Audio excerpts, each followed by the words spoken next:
Clinton Anderson, and I have a method for training horses. Getting horses to behave is simple. It's training people that's the real trick. Join me as I tackle some of the most challenging situations with problem horses and with problem owners.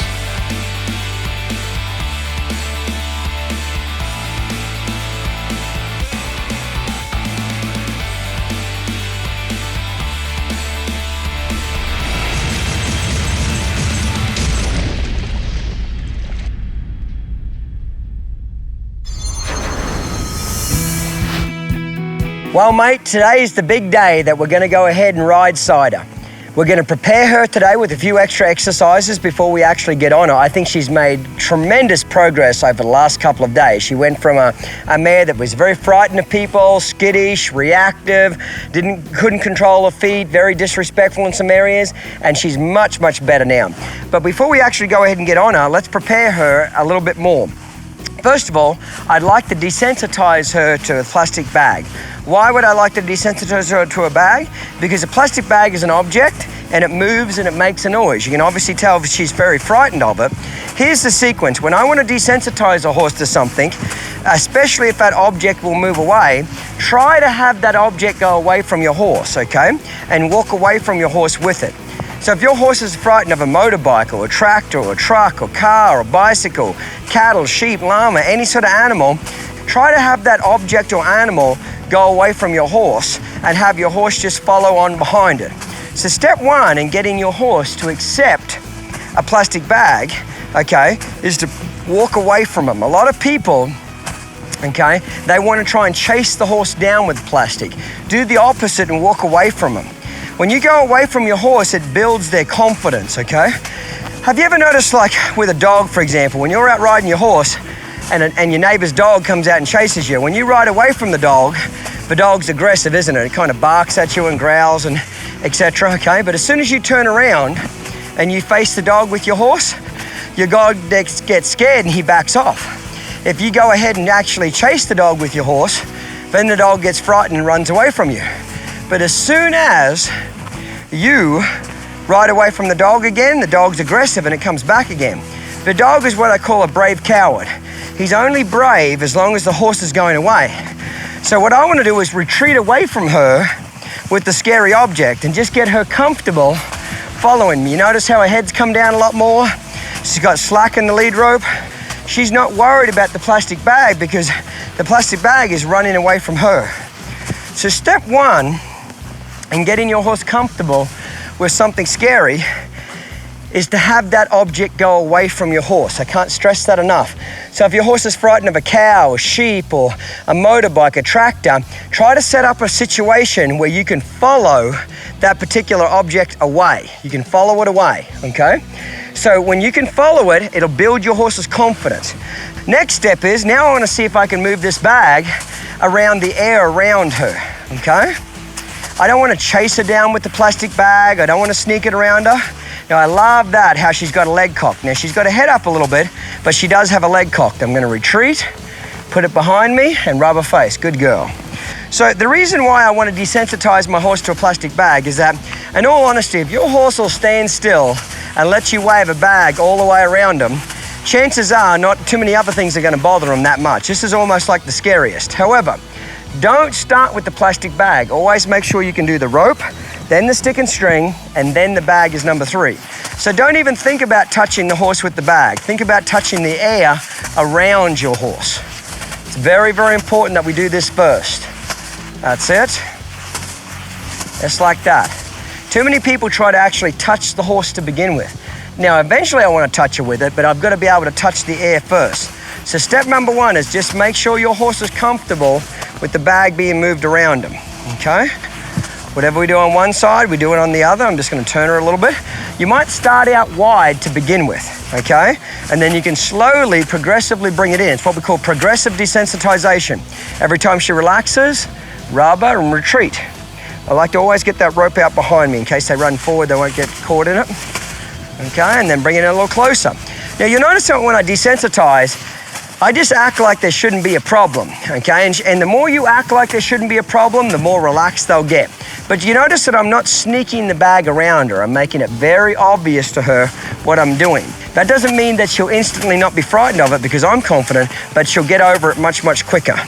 So step number 1 is walk away from your horse and get the horse confidently following you. Step number 2 is get the horse confident about the bag moving around all 3 sides of your horse. Now, how long does this step take? Well, it depends. Most horses, you can get all this done in a relatively short amount of time, 1 lesson. If they're really bad about it, it might take 2 or 3 days before they're really comfortable with it. But the secret is don't introduce the plastic until they're good with the rope and the stick and string. That's why we use the tools in that order. Good girl.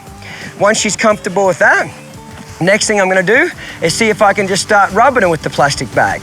Now, I just act like the saddle's not there, so I'll start scratching the saddle with the stick, okay? Scratch her on the neck a little bit, start the withers and back, hindquarters, okay, neck, and just start moving this bag all over the horse. Try to keep their head tipped a little bit towards you in case they go to kick at it, their butt will go away. Now we'll start flapping the plastic bag, okay? I wanna make sure that I can tap this bag above the saddle. See how that's frightening her? I wanna get her over all this before I get on her.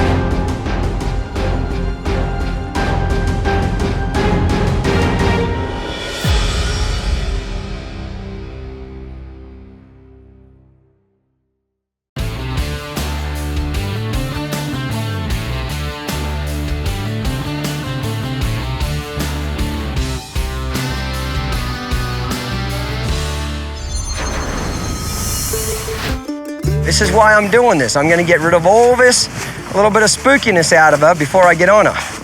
We wanna make sure she's comfortable with seeing movement above her eyes. See how she's moving her feet? I keep her head tipped towards me.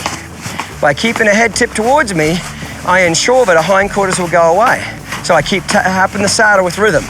Just keep tapping the saddle. Just keep tapping the saddle with rhythm. And I'm waiting for 2 things to happen. She's gotta stop moving her feet, and she's got to relax. Wait.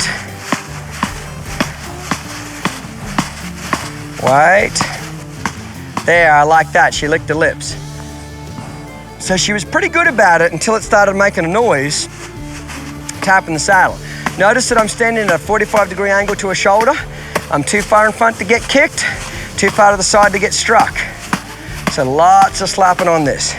Now I just start flapping it up and down her shoulder here. I want to make sure she's comfortable with all this type of movement. Good girl. Retreat, rubber. The secret to desensitizing a horse is take the scary object away when the horse relaxes and keeps their feet still. Don't take it away when they're moving their feet. Excellent. Lots of this, whacking it on this saddle. If you can get that bag and whack it on the saddle and your horse stands there and falls asleep, you're making pretty good progress, okay? Then I'll get it up a little bit higher and shake it. Get a little bit more dramatic now, make it bigger. I'm not hurting her, of course, I'm just whacking the saddle here, but it's making a loud noise. She's got to get comfortable with that. Good girl. Whatever we do on one side, we always do it on the other side, okay? So I'm going to start out scratching the imaginary air, okay, imaginary horse, and start scratching his withers and back, hindquarters, neck, okay? It's very important to keep the plastic bag on the same side of the horse's spine you're on. Don't let that bag get on the other side of the horse, because if the horse looks back at it and spooks, they'll jump away from the bag and jump on top of you. So especially on a windy day, always make sure the wind is blowing the bag back towards you. Shake it above them here. That's it. Excellent. That's my girl. Good girl. She's doing really good. Make sure you can move that bag around that space. Excellent. And now the last body part we could work on would be her head. Rub that imaginary head. Imagine her head's a lot bigger than what it is, and I start out here and I start rubbing. And then she starts losing some weight, so I get it in closer and closer. And then eventually I just start rubbing them with the stick. I just forget that the bag's even there. Okay, and I'm just scratching them here. Notice that I'm standing at a 45-degree angle. I'm too far to the side to get struck. I'm too far in front to get kicked. It's very, very important not to stand directly in front of them, because if they get scared, they might rear up and strike you or run over you. Okay, if you stand too far back near the hind end, they might kick you. So now that I'm going to change sides, I want to make sure that I'm, again, at a 45-degree angle. So always rub their face with the bag before you flap it. That's it. Good girl. She can handle that pretty good. You'd be amazed how quickly your horse will accept plastic if you just approach them in the right way. If you don't try to jam it on them and stick it down their throat, and you give them a chance to use approach and retreat and give them a chance to understand it, you'd be amazed how 1 minute they're frightened to death of it, and 10 minutes later they're really relaxed and quiet. So I want to get this bag to where it flaps over her eye. Now, of course, be careful that you don't hit them with the stick, of course, but basically what I want to do is I want that bag to flap against her eye and realize that that bag's not going to hurt her. Now notice that she's starting to lower her head a little bit there, so I'll retreat and rub her. I want to show her that throwing her head up is what? Not the right answer. It's very, very important there. When she leaves her head still, I retreat and rub her. So oh, I like that. See how she didn't throw her head up at all that time? So the last body part that we work on is their face. Can you tell this mare's going to be very easy to be desensitized? I think she's going to make a great trail horse, because even though she gets frightened at certain things, she relaxes relatively quickly. Okay? Other horses will take a little longer to relax. That's it. Good girl. Whatever we do on one side, we always do it on the other. Okay? Make sure they're comfortable with this. There, and then retreat. Excellent. Ultimate test is if you can walk forward and have your horse walk towards you as you flap the bag on their face. This is the ultimate test. If you can walk away from them and have that bag flap against their face and have them not get worried about it. Now again, the face is the hardest body part, so you always do the other body parts first, okay? Make sure they're comfortable first. Good girl. So not bad, is she, for her first lesson? I love that, how she's getting a leg cock there. That is great. Good girl. Always come back in here. Slap her a lot around the belly here, underneath the flank, get any of that jumpiness or spookiness out of her. I like to do a lot of pulling on that back cinch, jumping up and down. Okay.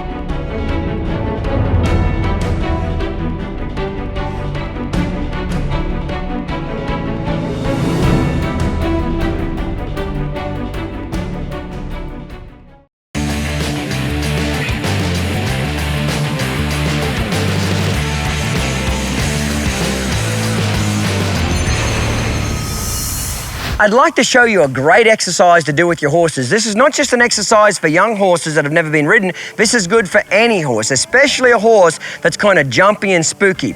Now for this exercise, it works a little better when you're first learning it to use two people. You can do it by yourself, but I think when you're learning it, you're better off having two people. Krista's going to go to the fence, and we're going to teach this mare how to pick us up off the fence. So basically, we're going to be riding the horse without riding him. You'll see as we get along. Okay, Krista, head over the fence, mate. So Krista's going to take Cider over to the fence, and Krista's going to get on the top of this 6-foot-high fence. And my job is to move Cider's feet around.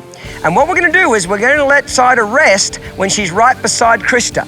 So Cider gets to see somebody up above her eyes, okay, and get used to it without actually riding the horse. So Krista, put your leg on the other side there in case she pulls on you there.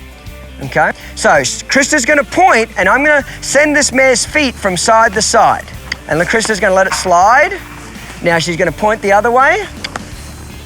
And then pull. Okay. And Krista's just going to kind of lock down on that. There, like that, and kind of let her hit it. She'll kind of use a hip. Kind of brace up against the hip there. That's it. There, like that. And if you lock it down on your hip, you'll find that you got a lot more leverage on it. So I'm just gonna move Cider back and forth and just get her feet moving. And the only place I'm gonna let her rest in a few minutes, move that hindquarters, is beside Krista. Yield that hindquarters, that's the girl, point. Now we're gonna let her come up to Krista. Krista's gonna pick up on the rope, and I'm gonna help her move her over there, and then we just get her head up there. There, just like that there. Now, horses, generally, as a general rule, are gonna be very skeptical about seeing you up on the fence like that because it's kind of scary for them. You're up above their eye. You know what I mean? It's different for them. So Krista's just gonna rub on Cider now and let her know that, hey, you don't need to be frightened. Nobody's trying to hurt you, okay? Now you can do this by yourself from the fence with a stick, but it's just a little easier when you're first learning to have somebody on the ground. So basically I'm moving the horse's feet and Krista's basically just holding onto the lead rope, pointing and then getting her to yield, okay? It's kind of like I'm the bad cop, she's the good cop. I do all the moving, she does all the rubbing. So it doesn't take very long for those horses to really fall in love with that person on the fence. Excellent there, she's licking her lips, she's falling asleep, she's got a leg cock, couldn't be better. Okay, Krista, let's move her on again. So Krista's gonna point, I'll point, we'll move her feet. Okay, let her go just a little bit further there. Let her go a little further, there, about there. Point, you want them to actually move out a little bit. There, I like that time. That's it, just like that. So I'm just moving her feet back and forth, okay, and then we're gonna let her rest beside Krista. You can do this to your yearlings, weanlings, any horse, okay? Works great. Righto, Krista, now you're gonna pick up on the rope and then ask her to come up. Oh, see the difference? You see then? She just ran up there then, didn't she? You'd be amazed when those horses start figuring out who the good guy is, they just get stuck to you on the fence. So right now, it's kind of like cheating. It's kind of like we're getting our first ride without actually having the first ride, okay? That's it. Now Krista's gonna start moving back a little bit, moving the saddle around, slapping it with a hand, just saying, hey, are you comfortable with all this? She'll pull on the back cinch, okay? Make sure that this mare is not worried about anything above her, okay? That's it. Slap her on the butt there. Again, if we're gonna get bucked off, let's be on the fence to begin with. Excellent. Good go. That's it. Okay, Krista, we'll move her one more time and then we'll change sides. So she'll point there. I'm gonna move her on. Let that rope slide through your hand a little bit. That's it. Lock it against your hip there for a brace. Hold it, there we go. That's it. Now next time, Krista's gonna bring her up man by herself. So she's gonna pick up there. There we go, excellent. Good, now Krista's gonna kind of lean over that fence a little bit, okay? You always got a hold of the fence. You're not riding the horse now, so don't get near the horse. That's great, Krista's rubbing all over her. Put your knee in the saddle there a little bit. That's it, excellent. And now Krista, put your left leg on this side of the fence. Be on the fence though, but put your left side on this side. And then you can lean over a little bit more and put your right knee on that saddle there. Okay? So again, we're not riding the horse, but we're kind of simulating it, aren't we? She's putting some weight in there. Pull on that back cinch. If this mare went to take off right now, all Krista would do is put her weight in her left foot on the fence and she'd just stand up and the mare would just move away from her. No big deal. Good girl. Flap that stirrup. Really try to get bucked off from the fence. Make sure these horses are just quiet. Good girl.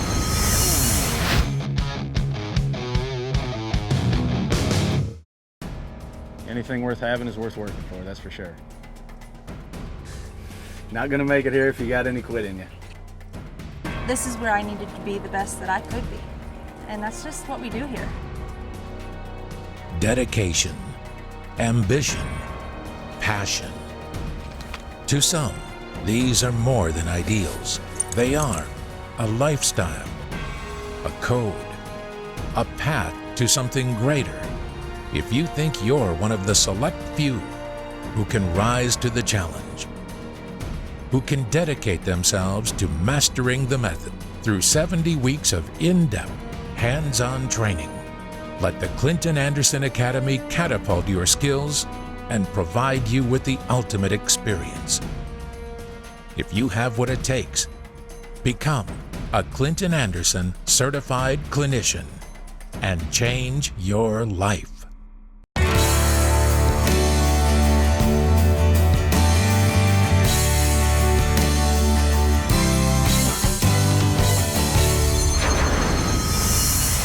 Okay, Krista, let's face the opposite direction now, and we'll send it back the other way. You always want to do this out of both eyes, so the horse gets comfortable seeing you out of both eyes. So I'm going to yield a hindquarters here, just like that. We're going to point. That's it. Now the mare will probably get a little bit confused. There we go. When you change sides, it's very normal for them to get a little confused. See when she got a little scared there, she kind of humped up just a little bit right there? Okay, that happens when they get scared. That's it. Point.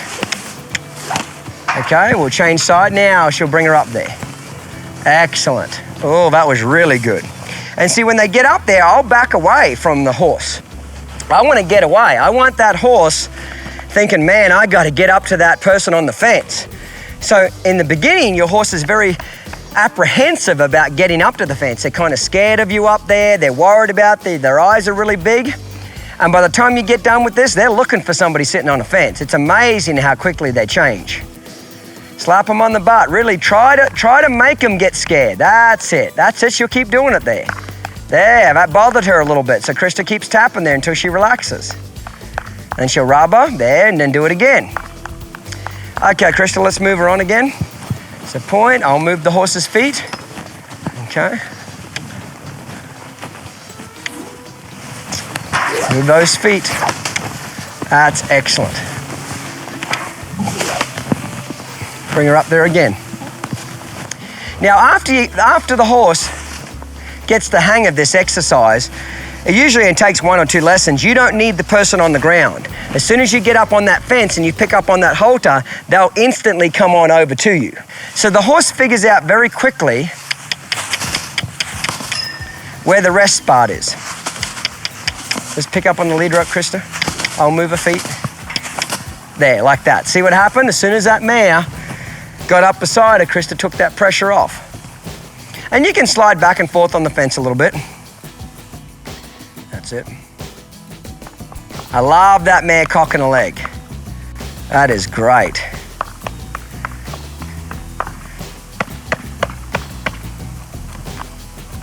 Pull on that back cinch. That's it.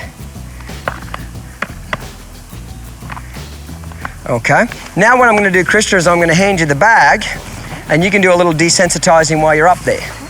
Okay, hold that there. And get her used to that bag up there while you're on top of her. That's it. Krista can tap her with the bag behind her just a tad bit. There you go. Excellent. So now Krista is going to use the bag to double check. Remember, this mare was a little bit worried about the bag slapping the saddle and the stick? So start whacking on that saddle now, Krista. Make sure this mare is safe for me. Excellent. Then retreat and rub her.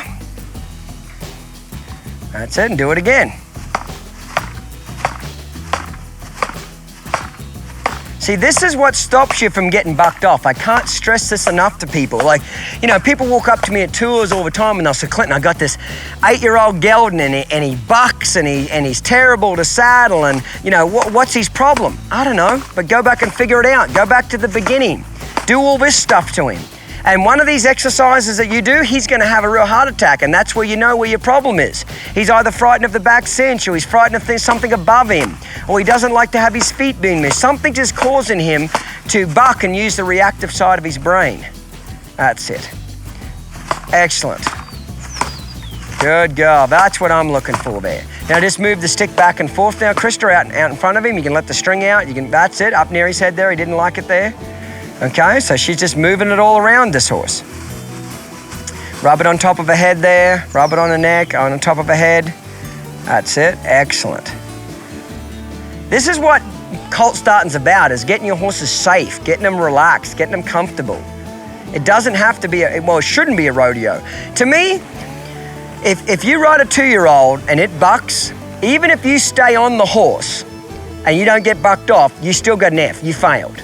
To me, you fail if they even remotely want to buck, because bucking is telling the whole world that you do a poor job of your groundwork. That's it, good. She's a little bit funny around her ear there. Very good. Okay, I think she's just about ready to ride. What do you think, Krista? Okay, good. We'll give her a little break and we'll start to get on her.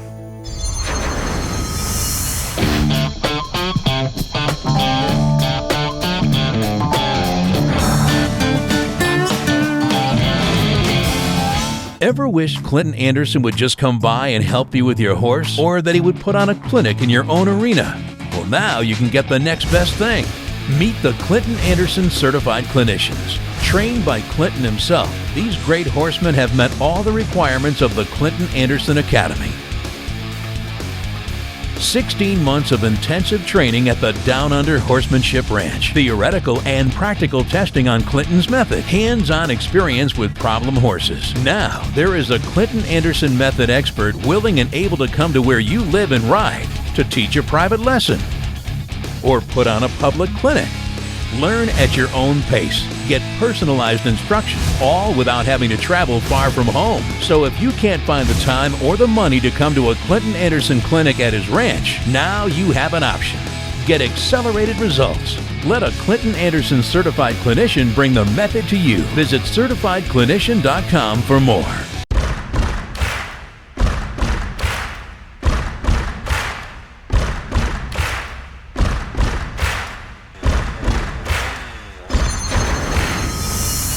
Okay, mate, it's time to ride Cider for the first time, but before we actually go ahead and get on, I want to go ahead and flex it with the hackamore. Now, I like to start my colts in a hackamore to begin with, okay? What do I mean by hackamore? Some people call it a little bozal or a hackamore. Basically, it's a piece of equipment that pulls on the horse's nose laterally, okay? I like this type of hackamore. The reason why I like to start a horse on a hackamore as opposed to a snaffle is that in a hackamore, if you can get your horse giving to it and bending and softening laterally, and I'll ride him in a hackamore for, say, anywhere from the first 7 to 14 rides, that way, when you do go and put a snaffle bit in their mouth, they've already got a pretty good idea how to bend and soften and give. Now, believe me, I've started 100 colts straight off a snaffle from the beginning, except I think it works a little bit better if you ride them in a hackamore first, okay? Now, the thing I like about this particular hackamore is it's made with a stiffer piece of rope over the nose bend. The stiffer the rope on the nose, basically the more leverage you've got. It'll stop that horse from leaning on that hackamore, okay? So you want them to bend and give to it. I don't want the hackamore way up high on their face. You want it down low on as the bony part of their nose joins into the soft part, that's where you want it to be. Now, the other advantage of using this hackamore is that you can connect your lead rope to the two loops underneath the chin here, okay? So that way you can tie the reins up to the horn, like so, and you could go ahead and do your groundwork just with the hackamore, like so, okay? So I'm gonna go ahead and flex her here and make sure she knows how to respect that hackamore and get off it. Excellent, good girl. Change sides, make her move across. There, I love that how she stepped across just then. Pick up on her, bend that nose. There we go, and then release it, good girl. Bend that nose, excellent. I want to double check that she's comfortable with the stirrups being flapped. She's not worried about it. One last jump up and down. Good girl. Slap on her, slap the saddle, pull on the back cinch, make a step across. That's a go. Now I want to check my girth before I go and get on. See how it was a little loose? Okay, you always want to check it before you get on and make sure it's nice and tight. Now, because I've tightened that up, the last thing I want to do now is get on. I want to go ahead and move her feet around a little bit. A lot of times on a colt, when you tighten that cinch up, they might get a little tight again before you move them off. So go ahead and move their feet laterally and then have them move forward. That's another reason why I like this hackamore of mine. The reins are long enough that you can drive them around on the ground. Now, I usually tie one knot in the end of the rein because the reins for a lot of horses are a little bit too long. I'd rather have them a little bit too long and tie a knot in the end than have them too short and wish that they were longer. The other reason I like to tie a knot in the end is that way when you do go to spank them from left and right and under and over, if you're having trouble getting their feet to go, because of the knot, it makes a bit more of a weight on the end of it, so it's a little easier to get the horse to move off your leg. Okay, yield, point, move that horse away. Yield again. Excellent. So, do you have to use a hackamore like this? The answer is no, but I think it makes a big difference if you do. And I think your horse will respect it a lot more. You'll get him a lot softer, and then when you put him into a snaffle bit, he'll have an idea what's going on. Okay, I think he's ready to ride now. So Krista is going to help me ride this horse. When you first get on a young colt, okay, they don't know what you're doing up there. They don't know what you're supposed to do, how they're supposed to react. So the hardest thing to do on a 2-year-old is to get their feet to move. Well, Krista is basically going to be my gas pedal, okay? I'm gonna be a passenger on this horse. So sure, I'm gonna direct her feet a little bit by pulling her nose, but Krista's the one that's gonna be really getting those feet to move. So she's the gas pedal, I'm just gonna be up there being a passenger. So I wanna let Cider know, but you know what? You don't have to worry too much about me because you've got somebody that's gonna direct your feet on the ground. The hardest thing to do on a 2-year-old is to try to get them to move out, get them to move forward. Where if you're riding the horse by yourself, now you've got to be the gas pedal, you've got to be the brake and the steering wheel all in the same lesson. It's too much for them to handle, okay? If you get somebody to help you get the horse's feet to move, that way you can slowly wean that helper off to where you're doing all the instruction yourself. So Krista's got the plastic bag and Krista's going to shake it just a little bit just to let Cider know she's there. I'm going to bend her head a little bit and grab some mane, okay? Then what I'm going to do is I'm going to put my foot in the stirrup here, okay? And I'm going to get halfway on. Okay, step up here and just get halfway on. And I'm gonna wait. If she moves around, I'm just gonna keep her head bent. Now Krista just moves that bag just a little bit there, not a lot though. I want her attention on it. Now I'm gonna hop back down because I'm in a bad position here. I'm up against the fence, okay? So I'm gonna bring her over here again, get back to the center. Just move that bag a little less, okay? Let me just move her over here a little bit. You don't want to be getting on them up beside that fence in case they do something silly and jump into that fence and break your leg, okay? Always try and be on them in the center. Okay, don't move it any more than that. She sees you, okay? You don't want the person moving the bag so much that they're moving the horse's feet. Now I can go ahead and move all over a little bit. I'm gonna step back down, okay? That's a go. So I'm gonna use a little bit of approach and retreat to get on her. That's it. I'm gonna move around here, move this stirrup, back cinch, make sure she's comfortable. Now I'm gonna go ahead and get on. Okay, now, before I go anywhere, I wanna make sure that I can get her head bent left and right. So I'm gonna release it now and pick up on this right rein because I want her to see me out of this right eye.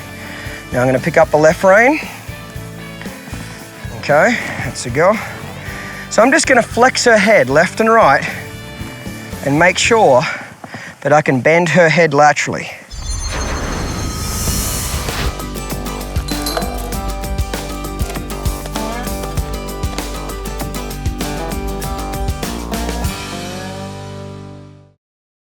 Clinton Anderson, world-renowned horseman, has designed one of today's most unique handcrafted saddles. Combining time-worn traditions with the latest innovations in saddle making, Clinton and Martin Saddlery have created the ultimate Aussie saddle, hand-tooled, double-stitched out of premium leather. It's tree handcrafted from Dakota pine. The perfectly engineered fiberglass seat guarantees a natural fit. Eliminates pressure points. This is a saddle built with real life in mind. It gives a rider unique balance, security, comfort, a strong seat, and a perfect fit. Maximizing performance for you and your horse through coordinated movement, a secure and balanced seat, free range of motion, just as nature intended. Clinton Anderson combines the perfect combination of Aussie and American saddle making. Clinton Anderson Aussie Saddle, made exclusively for Downunder Horsemanship. Call or click to order today, or shop our store at a Clinton Anderson Tour event near you.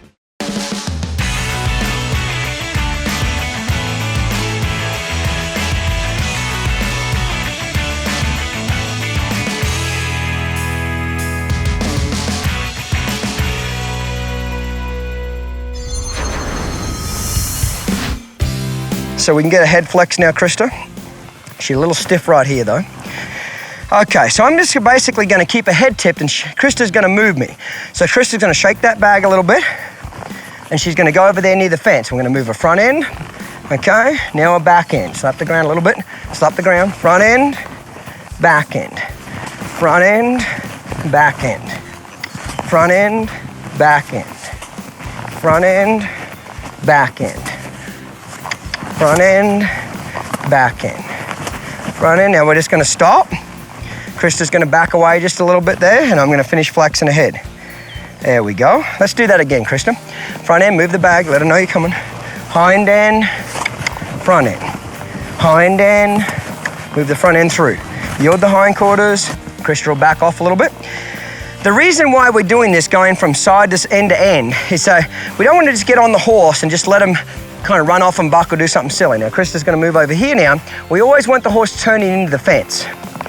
Okay, so hind end, front end. Change sides, change brain. Hang on, too much there. Front end, back end. Change hands, put it in your right hand. Hind end, now front end. Hind end, front end. Hind end, front end. Hind end, front end. Yield the hindquarters, bring the front end through. Yield the hindquarters, bring the front end through. Yield the hindquarters. Okay, just back off there.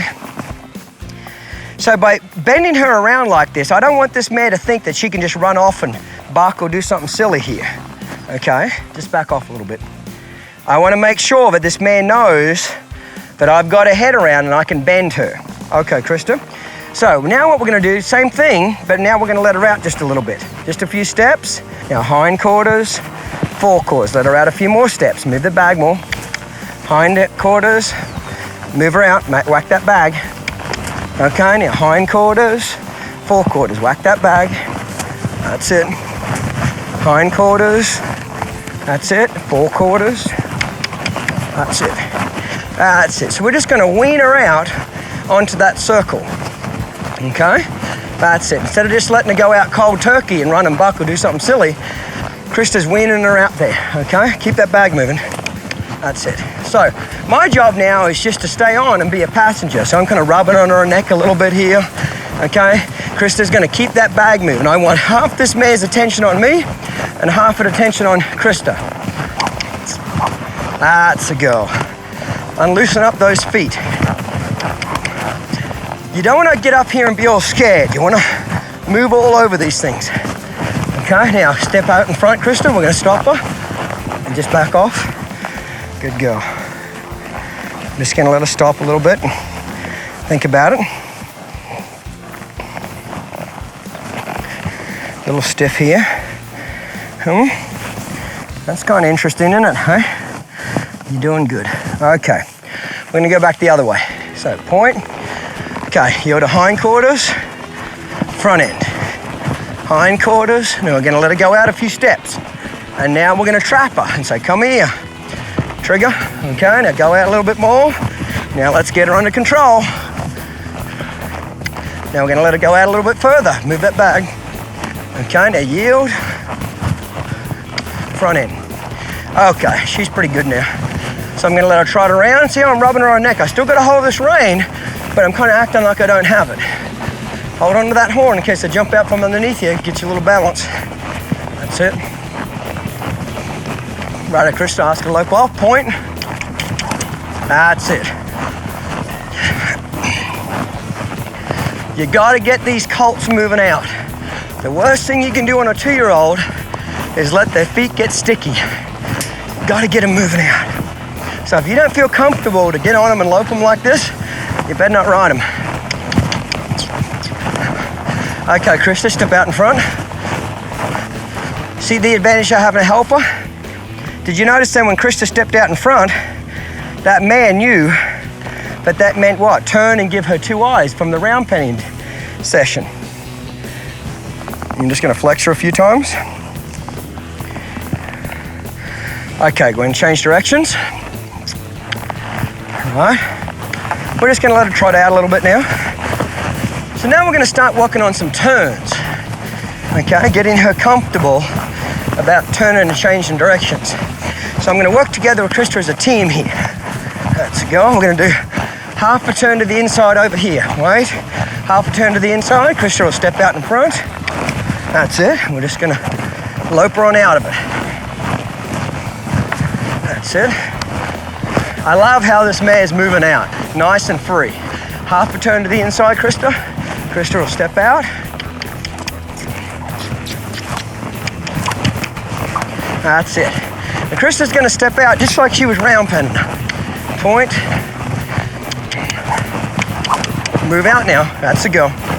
Okay. 1 full turn to the inside. So it's here, here. Now we leave. Just let her trot now.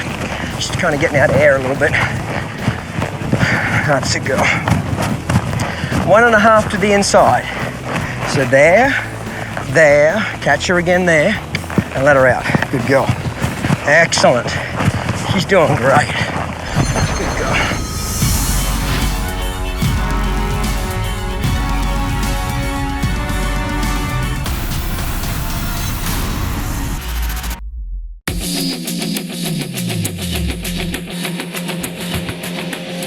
Fundamentals has shown you the basics. Now it's time to put those principles into practice. Get out of the arena and get on the trail. This all-new supplement will show you how to apply the method on the trail. You get 10 instruction-packed DVDs and 2 hardcover books. That's over $800 worth of training for only $3.99. Get up, get out, and get on the trail.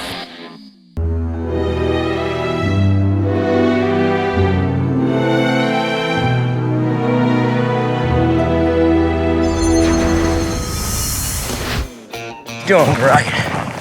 Good girl. Move all over these things. Okay, 1 full turn to the inside. There. See how I'm leading the nose? I'm leading the nose, Krista's moving her feet. 1 full turn to the inside. There, change hands. There. Excellent. See how you don't overload their boat? You just keep it easy for them to understand. 1.5 to the inside. Here, catch her again here, and then we just let her trot down here. Good girl. Half a turn to the outside. Lead her nose. Half a turn to the outside. Lead her nose. Half a turn to the outside. Lead her nose. That's the girl. 1 full turn to the outside. Here. Good girl. That's the girl. 1.5 to the outside. There's half. There's 1. Little spin there. Good girl. She's just about ready to quit here. This is a textbook ride, nice and relaxed. Good girl. 1.5 to the outside. Here. Now just let her walk, Krista. She's done great. So we've moved out on her. We've got her feet changing direction. Half a turn to the outside. Let's just let her relax and walk if she will. Now, I'm not doing a lot to get her feet to move. Krista's doing most of the work. Tomorrow, when we ride her, Krista's gonna help me again, except she's gonna do a lot less. I'm gonna do a lot more of the work and she's gonna do a lot less. And eventually by the 3rd ride, I'm doing all the work, okay? But we slowly get rid of the helper, okay? Good girl. Now Krista's gonna help me get to the center here. She's gonna get behind her, right about there. Stop about here. Good girl. So before I get off her, I wanna flex her here. Okay, just stop moving the bag now. I think she'll be good, mate. I wanna make sure that I can flex her left and right before we get off her. We started with flexing, we finish with flexing. It's very, very important that you finish in the center of the round pen. You don't want to get off them up beside the fence. If they jumped away or started bucking or doing something silly when you went to get off, you don't want to get jammed up against the fence. Remember, Gordon McKinley taught me lots of things about being safe around colts. The first 2 years of my apprenticeship, I started over 600 wild horses in a 2-year period, and he taught me a lot about being safe. Most of I'd say at least 80-90% of those 600 horses were anywhere between the ages of 3-year-old and 8-year-old horses and never been touched before. You gotta be pretty cagey to get around those type of horses. So you gotta think about what you're doing, okay? He stressed to me the importance about being safe. Don't put yourself in a vulnerable position. If you think you are, stop and regroup and get something done. Okay, Krista, just move me forward so I can go around behind me so I can get up here in the center a little bit more. Move the bag. I don't want to get off near this fence. There, that's it. Okay, I'm gonna go ahead and get off now. Now, when I go to get off, I'm gonna take my foot out of the stirrup, so that way I'm free and clear. A lot of people go to get off and that stirrup will flop off their foot and hit the horse in the belly and the horse will jump forward. Now I'm gonna let her know I'm coming. The secret to colts is, don't ever surprise them. Let them know what's gonna happen. So I'm warning her, I'm coming forward now. Now watch when I step off. I step off way back up here. See how I got up by her shoulder here? Don't step back here and get off back here, because if you're riding a rank colt, they'll jump forward and cow kick you and hit you in the ribs, okay? Always step off up past the shoulder. This 45-degree angle area here is the safest place to be around a horse. You can't get kicked and you can't get struck. Stay out of these two areas, there and back and front. Get right here. She did great. We moved her out, okay? She turned left and right. Let me just yield her here. Good girl. I hope everybody can see the importance of getting those colts to move out. By getting them to move out, you free up their feet, you free up their mind. A lot of people get on 2-year-olds and they just walk them a little bit and maybe a little bit of a trot, and they do that for 30 days and then they ask the horse to canter and they wonder why the horse kicks up and tells them to go get lost because it has a bad attitude. Get them moving out from the beginning. Now that doesn't mean that you're overloading their boat. That's why we use 2 people. Now I would have had a much tougher time getting Cider to move out by myself because she's a little bit lazy. So I would have had to spank on her pretty good to get her feet to move. So Cider did really, really good. I'd highly recommend you get the Colt Starting DVD series, okay? If you want to break in 2-year-olds, or when I say 2-year-olds, anything from 2-year-old onwards that you want to start under saddle, get the Colt Starting DVDs, okay? Watch all the groundwork, watch how we prepare these horses. We're showing you some things here in the TV show, but the television show goes for an hour. The Colt Starting DVDs go for close to 14 hours, so they're extremely long, okay? They're very, very detailed, much more detailed than what's in this television show. I'm trying to give you as much as I can, but I only got an hour every week, okay? So if you're unsure about starting the 2-year-old, please watch it. If you've got an older problem horse that's developed a lot of bad habits, go back and act like he's never been ridden before. Go back and restart him. You never get into trouble by going back. You'll always get into trouble by going further forward. Go back, regroup, get the horse respectful using the thinking side of his brain, and then you'll eliminate all these problems that he's got.